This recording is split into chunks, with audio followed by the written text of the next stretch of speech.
Class 10th के बच्चों को मैं बहुत दिनों के बाद फिर से वेलकम करता हूँ। आप लोगों ने अपने स्कूल के ग्रुप में देखा होगा कि मैंने आप लोग का जो एसएसटी का सिलेबस है वो लिख कर डाला और हर लेसन में कौन कौन से पॉइंट एसेंशियल हैं वो हम डाल चुके हैं और मैथ स्किल्स भी हमने उसमें डाला है। हिस्ट्री और ज्योग्राफी इन दोनों सेक्टर्स में कौन से मैप जो हैं वो आपके आने वाले एग्ज़ामिनेशन के लिए काफ़ी महत्वपूर्ण होंगे। तो मैं 10th क्लास के सभी बच्चों से यही कहना चाहूँगा कि आप लोग जल्द से जल्द एक मैप का जो एक प्रोजेक्ट होता है वो ज़रूर बनाएं, क्योंकि हम लोग धीरे धीरे उसमें बहुत सारे ऐसे पॉइंट्स हैं जो हल्के फुल्के अंदाज में उसको सॉल्व करना शुरू करेंगे। मैप आप लोगों ने 9th में भी बनाया, 8th में भी बनाया। अब उन चीज़ों का बेनिफिट आपको इसमें दिखेगा। आपने मैप का जो मैंने उसमें पोर्शन डाला है आपने देखा होगा तो आपने कहा होगा अरे ये तो हम लोग पहले बना चुके हैं, ये तो हम लोग पहले बना चुके हैं। तो मेरा उद्देश्य यही होता था कि आप लोग भविष्य में 1-2 साल पहले ही उस चीज़ों को काफ़ी रिहर्सल करें, उसका काफ़ी प्रैक्टिस करें ताकि वो एकदम फ्लुएंट हो जाए, आपके लिए कुछ मुश्किल ना हो।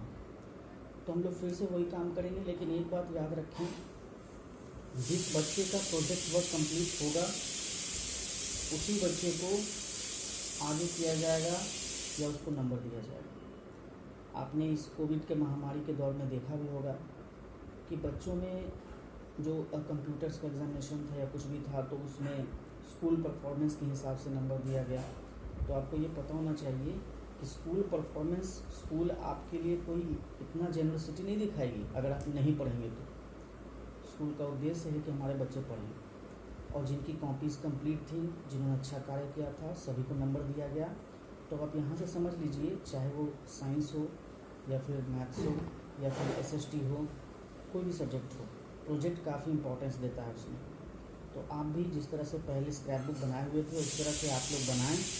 कंटेंट उसका इंडेक्स अच्छे से होना चाहिए, पेज बाय पेज, ये सारी चीज़ें डेट वाइज होनी चाहिए, कब हमने दी, इन सभी चीज़ों को आप उसमें करते जाएंगे। और वो पूरा का पूरा जो स्क्रैप बुक है आपके एग्जामिनेशन पर्पज़ के लिए उसे बनाया जाएगा और आपके सेशन के अंत में उस स्क्रैप बुक को जमा किया जाएगा और उसी को चेक करके उस पर आपके नंबर दिए जाएंगे। तो आप लोग ज़रूर फॉलो करें, और उसके साथ साथ आप लोग जो हिस्ट्री है, सिविक्स है, इकोनॉमिक्स है, ज्योग्राफी है, सब के मैंने पोर्शन डाल रखे हैं। और आप लोग को दिक्कत ना हो इसलिए मैंने उसको लिखित में डाला है कि कौन कौन से पॉइंट आपके लिए काफ़ी ज़्यादा ज़रूरी हैं।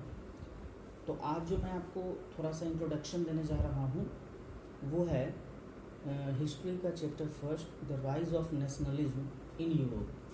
इसका जब हम लोग इंट्रो थोड़ा सा जान लेते हैं। मेरा उद्देश्य बच्चों से कनेक्ट होना था और आज उनको समझाना था कि किस तरह से कोई भी चीज़ें ज़रूरी होनी चाहिए।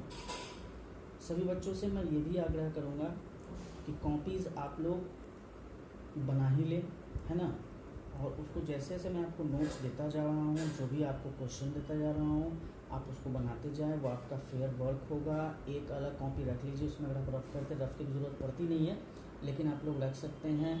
लेकिन वही कॉपी आप लोग का आगे चल के जब भी स्कूल खुले आपको मैं वो कॉपी ज़रूर देखूंगा और उसी के हिसाब से नंबर दूँगा। और यही बताता हूँ कि जिसकी कॉपी कंप्लीट नहीं होगी वो उम्मीद भी नहीं करेगी मैं उसको 1 नंबर भी दूँ। ठीक है, तो देखिए जो चैप्टर है वो है the rise of nationalism in Europe, chapter first, history, class 10th। इसमें है कि यूरोप में राष्ट्रवाद का उदय, इस चैप्टर का नाम है। ठीक है, तो इस चैप्टर में यहाँ पर जो कुछ इंट्रोडक्शन दिए गए हैं मैं उसको काफ़ी शॉर्टली लेकर चलता हूँ। सबसे पहले एक शब्द आता है जिसका नाम है एब्सोल्यूटिस्ट, है ना। एब्सोल्यूटिस्ट है जो है ये सब इसको बोलते हैं निरंकुशवाद। निरंकुशवाद क्या मतलब कि जिसके कार्य पर, जिसके कार्य करने के तरीके पर कोई हस्तक्षेप नहीं करे, कोई उसको रोक ना सके। ठीक है, तो इसका सबसे पहले हम लोग डिफिनेशन जान लेते हैं। लिटरली अ गवर्नमेंट, लिखित तौर पर कह सकते हैं कि एक ऐसी सरकार और एक सिस्टम जो अपने हिसाब से सत्ता चला रही हो, और सारे के सारे पावर अपने अंदर निहित करती हो, सारी शक्तियाँ अपने अंदर ही रखती हो, अपने पास ही रखती हो, सुरक्षित रखती हो। और ये जो टर्म है ये खासकर मोनार्चिकल गवर्नमेंट के लिए होता है, राजाओं का शासन, फिर किसी एक व्यक्ति द्वारा किया गया शासन। तो किसी एक व्यक्ति कहने का मतलब क्या है कि वो पूरा पावर अपने अंदर समेट लिया, है ना, किसी को किसी प्रकार की कोई शक्ति नहीं देता। और उस तरह गवर्नमेंट, या फिर हम लोग कहें कि सेंट्रलाइज मिलिट्री है, मिलिट्राइज्ड है, डिप्रेसिव है, दमनकारी नीतियाँ अपनी सेना को यूज करके और अपने नियमों को लगाकर, ये सब जितनी भी चीज़ें होती हैं ये काफ़ी मतलब प्रेरित करती हैं एब्सोल्यूटिस्ट को। दूसरा शब्द है यूटोपियन। यूटोपिया किसको कहते हैं? यूटोपिया जो है कल्पना आदर्श होता है। इसके तहत a vision of society, this is the explanation form of utopia. ध्यान से सुनिएगा आप लोग। A vision of a society that is so ideal that is unlikely to actually exist, है ना। तो यह एक मतलब यूटोपियन जो होता है एक ऐसा एक भविष्य को समझने के लिए अभी से ही उस तरह के कार्य पर आगे बढ़ना, समाज कैसा होगा, ये काफ़ी एक आदर्शवादी सोच होता है, ठीक है ना, जो सामाजिक कार्य पद्धति को आगे बढ़ाता है कि हम जो भी सोच रहे हैं वैसा ही होना चाहिए, है ना, समाज एक आदर्श समाज बनना चाहिए। तो ये सब प्रोसेस जो यूटोपियन के अंतर्गत आते हैं। तो अब लोग हम सबसे पहले जो है देखिए आपको हम ये जो भी हम बता रहे थे दिस इज़, ये सारी चीज़ें थी। और अब हम लोग यहाँ से आएंगे, इस चीज़ को ध्यान देंगे, हम लोग इसको समझते हैं, ठीक है। तो सबसे पहले मैं आपको बताना चाहूँगा कि 1848 इन 1848 फ्रेडरिक सोरियो एक फ्रेंच आर्टिस्ट थे, फ्रांसीसी कलाकार, ठीक है ना। ये फ्रेंच आर्टिस्ट थे जिन्होंने 1848 में एक 4 पेंटिंग्स का एक श्रृंखला बनाया था, ठीक है ना। ये किस तरह से अपने देश को, अपने सपने वाले देश को, मतलब सपने में जिस तरह का देश देखते थे कि वो कैसा होगा डेमोक्रेटिक होने पर, रिपब्लिक होने पर, सोशल रिपब्लिक होने पर, किस तरह का देश होगा, उन्होंने अपने पेंटिंग के माध्यम समझाया था। आप लोग जैसे ही इस किताब का NCERT बुक का चैप्टर फर्स्ट निकालेंगे तो आपको ऊपर में सबसे पहले यही पिक्चर दिखेगा, ठीक है ना। तो मैं इसमें देखिए बता रहा हूँ कि इस पिक्चर को उन्होंने नाम ही दिया था democratic and social republic, as he called them the first print of the series. ये जो पिक्चर था जब उन्होंने रिलीज़ किया था, सबको दिखाया था, सब प्रदर्शनी लगी थी, तो ये उस सीरीज की पहली पिक्चर थी। इसमें यह दिखाया गया था कि यूरोप और अमेरिका के लोग, चाहे उसमें महिलाएं हों, पुरुष हों, या फिर छोटे बच्चे हों या बूढ़े हों, सभी उम्र के लोग और सभी समुदाय के लोग, समाज के लोग एक साथ हैं, एक पंक्ति बनाकर, बहुत लंबी लाइन बनाकर के ये जा रहे हैं, and offering homage to the statue of liberty as they pass by it. और आगे जाने के बाद वो वहाँ पर स्टैचू ऑफ लिबर्टी जो है उसको अनटाइड यूनिटी के तौर पर देखते हैं। एक जेनरस मतलब उदारवादी सोच उनमें जागृत होती है।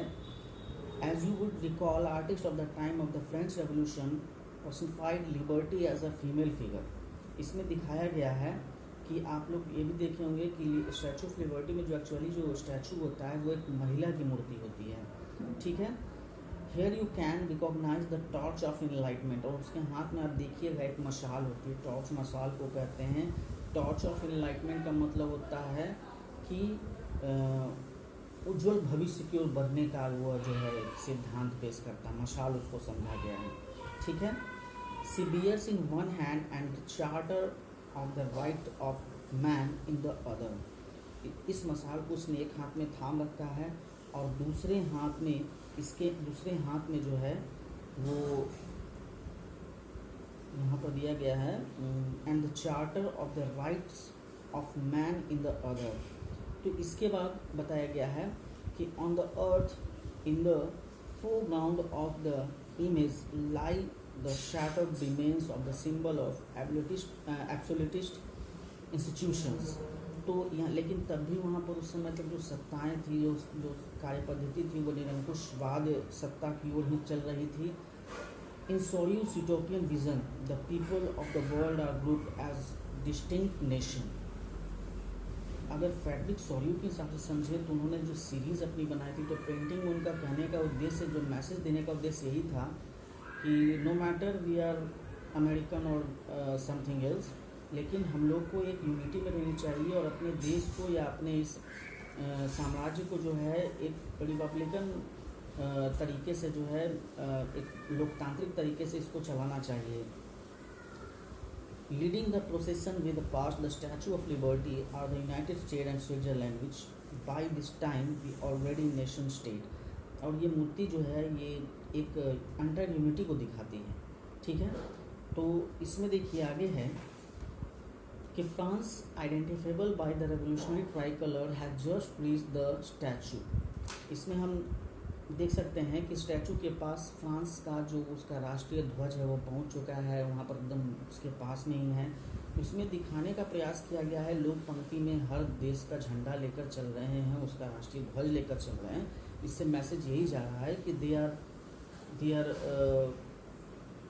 जिसको बोल सकते हैं बिकम अ चेन, एक बंधन में बंध गए हैं और ये सब जो हैं अच्छे भविष्य के लिए एक अच्छे लोकतंत्र की कामना करते हैं और एकजुट हो चुके हैं, ठीक है।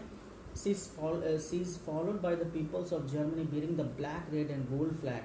तो उस देखिए फ्रेंच लोगों ने भी झंडा थाम रखा है, फ्रेंच व्यक्ति ने, और उसके पीछे भी भीड़ चल रही है, वो अपने देश का नेतृत्व कर रहे हैं। Interestingly at the time when Sorio created this image the German people did not yet exist as a united nation. The flag they carry is an expression of liberal hope in 1848 to unify the numerous German-speaking municipalities into nation state under democratic constitution.